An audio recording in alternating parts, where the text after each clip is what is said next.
On peut demander un effort aussi générationnel à ceux auxquels on paye les retraites.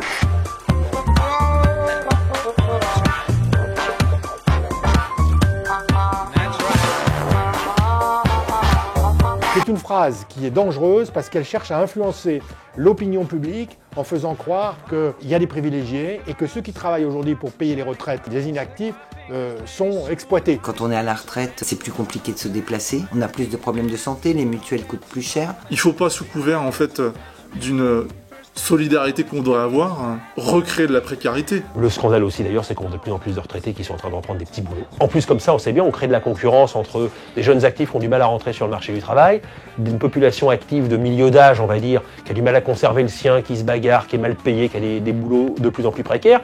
Puis à l'autre bout de la chaîne, du coup, on renvoie des gens de plus de 65 ans à plus de 70 ans sur le marché du travail pour faire des heures par-ci, des heures par-là.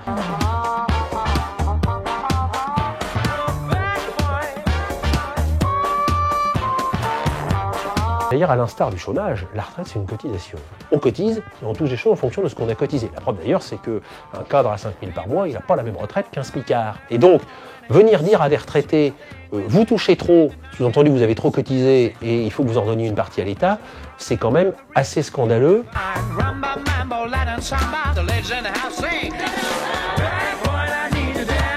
Le bénévolat, les retraités participent beaucoup à la gestion de la vie sociale, dans les conseils municipaux, au Resto du Cœur, au Secours populaire. Donc les retraités sont loin d'être des inactifs. Le monde bénévole et le monde associatif ne vivraient pas sans les retraités aujourd'hui. Donc ils sont utiles et ils produisent pour la société, mais ils ne doivent plus produire de manière conditionnelle à un revenu.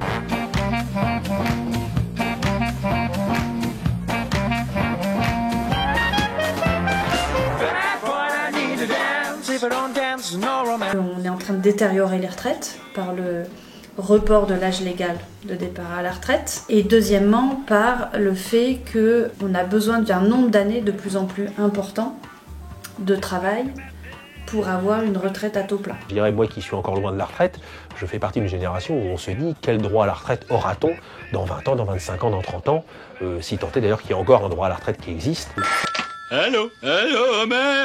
Oh, c'est lui, c'est pas, il m'a appelé. Oh papa, oh. Ouvre bien tes esgourdes, je viens d'hériter de 160 000 $. Alors j'appelais seulement pour te dire que je te donnerai pas un rond.